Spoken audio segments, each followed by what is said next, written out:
कौन हो तुम? इस समय ये महत्वपूर्ण नहीं है कि मैं कौन, महत्वपूर्ण ये है कि मैं आपको यहाँ से ले जाने आया हूँ उनके पास जो आपकी प्रतीक्षा कर रहे हैं। जब तक तुम मुझे ये नहीं बताते कि तुम कौन हो, मैं यहाँ से नहीं जाऊंगी। जानता था मैं कि ये स्थिति अवश्य बनेगी, इसीलिए मैं सज्ज हूँ। मेरा हाथ छोड़ो। यदि तुमने एक और कदम आगे की ओर बढ़ाया तो मैं तुम्हें आहत कर दूंगी।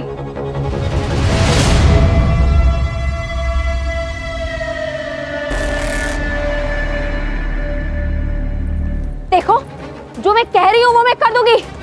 छोड़ो मुझे।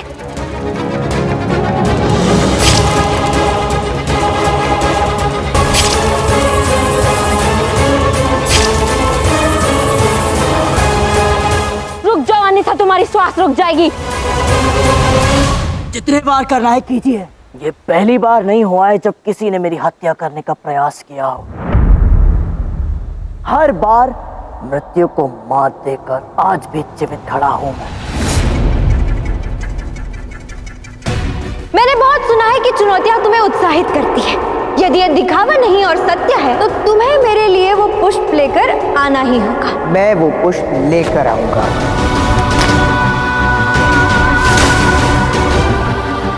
मृत्यु को मात देने वाले एक ही व्यक्ति को जानती हूँ मैं, चंद्र। सही पहचाना राजकुमारी।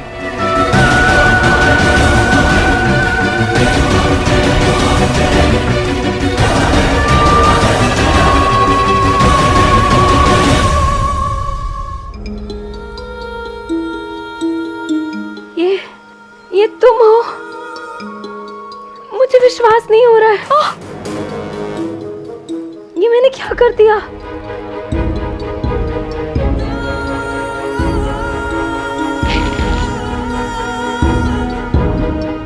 तुम्हें नहीं पता चंद्र, मैं तुम्हें कब से ढूंढ रही थी। मैं कब से एक विश्वास को थामे तुम्हारी राह देख रही थी। मैं कैसे नहीं समझ पाई कि ये तुम ही हो। छोड़ो मेरा। मुझे मेरा पक्ष तो रखने दो चंद्र। कुछ नहीं सुनना। अब तुम्हारे झूठे शब्दों का मुझ पर कोई प्रभाव नहीं पड़ेगा। मगर कुमारी दुर्धरा, चंद्र एक ही भूल को बार बार नहीं दोहराता। मुझे तुम पर विश्वास ही नहीं रहा।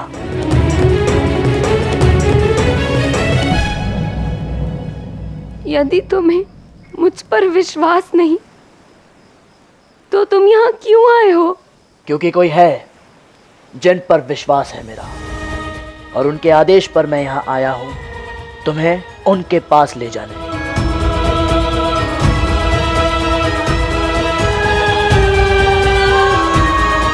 तो ठीक है, चलो बताओ कहाँ जाना है।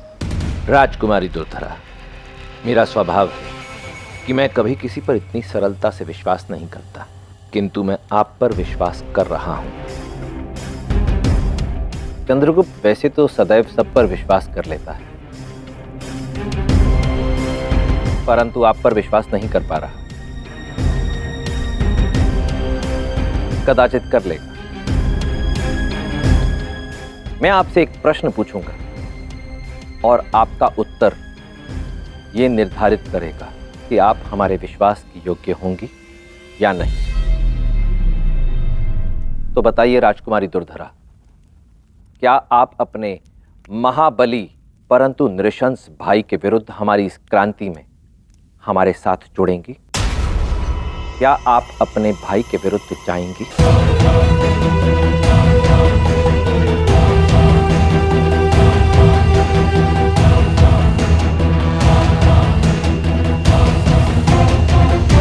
हाँ, मैं आपका साथ दूंगी।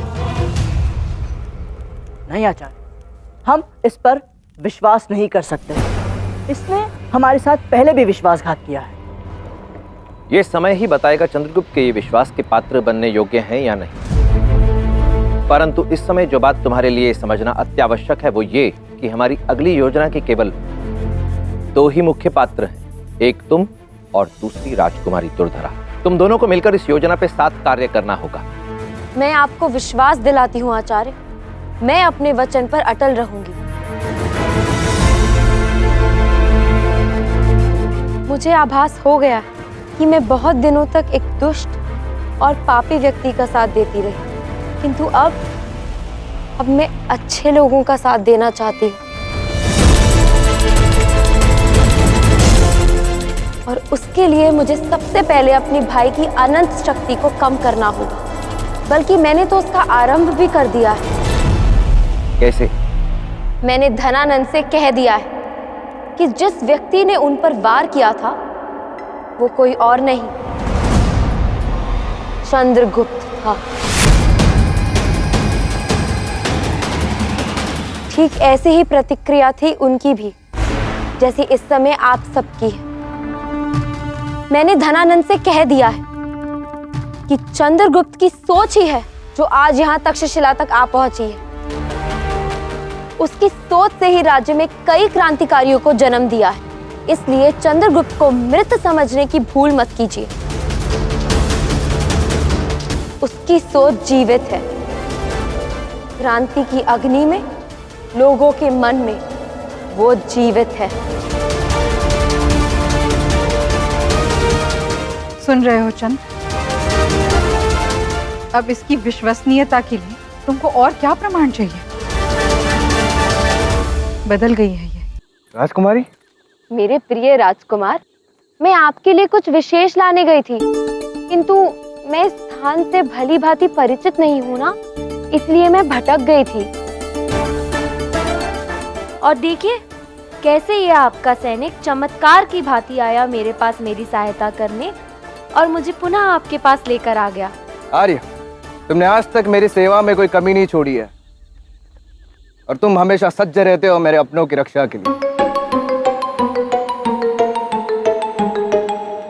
किंतु राजकुमारी, आप इस रात्रि के पहर में गई कहाँ थी? आपके लिए उपहार लाने। उपहार? कैसा उपहार?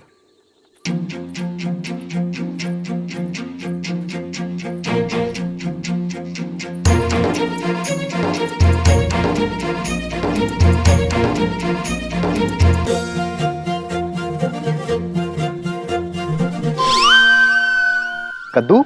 ये आपके स्वास्थ्य के लिए अत्यंत लाभकारी है। इसे खाने से आपकी आयु दीर्घ काल तक स्वस्थ रहेगी। अब आपका जीवन मेरे लिए अति आवश्यक है। इसे खाने से आप रोगों से दूर रहेंगे और आपकी रोग प्रतिरोधक क्षमता में वृद्धि होगी। यही नहीं, इसके सेवन से आपकी दृष्टि भी चिरकाल तक बनी रहेगी, ताकि आप सदा सदा के लिए मेरे रूप को निहार सके, मुझे देख सके और मेरे प्रेम में डूबे रहे। वाह, अत्यंत विशेष उपहार है और सच्चा प्रेम भी। क्या कहते हो आर्य?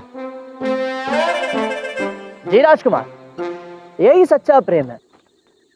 मैंने ऐसा प्रेम कहीं नहीं देखा।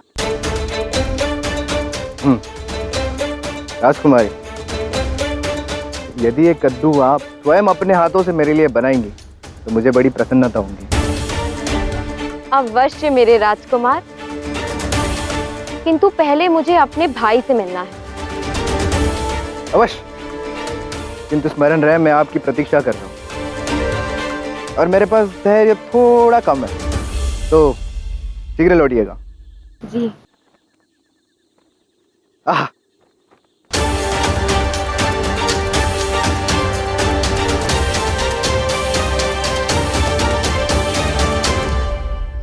चलो, भाई को ढूंढने का समय हो गया।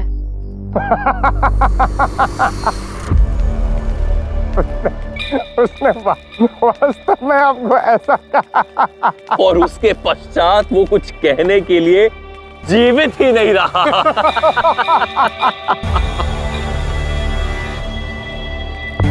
अरे, मेरी प्यारी बहना भी यहाँ पर है।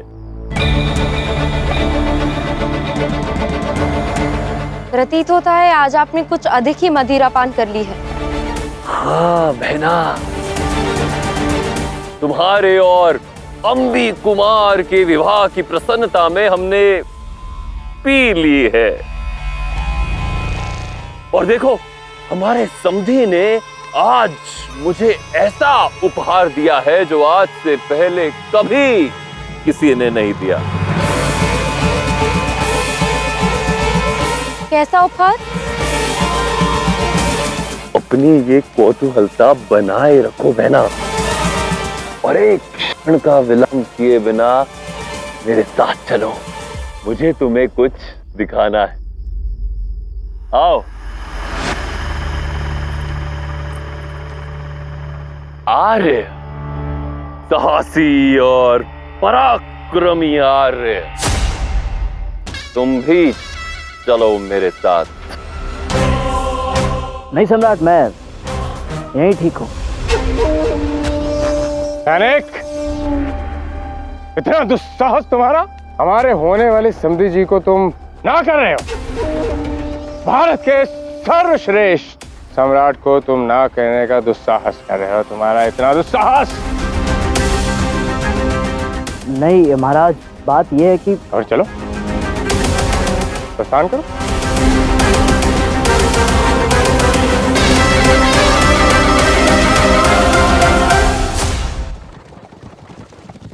बहन, क्या तुम्हें आभास है हम कहां जा रहे हैं? जरा सोचो, प्रयास करो। हम जा रहे हैं। ना ना ना अम्बिराज, मैं चाहता हूं कि मेरी बहन सोचे और स्वयं उत्तर दे। सोचो सोचो। तो कुछ सूझ नहीं रहा। ठीक है, मैं तुम्हारी सहायता करता हूं। हम किसी का अंत देखने जा रहे हैं, किसी ऐसे व्यक्ति का अंत जिसे मैं स्वयं देखने को आतुर हूं। किसका अंत? चंद्रगुप्त।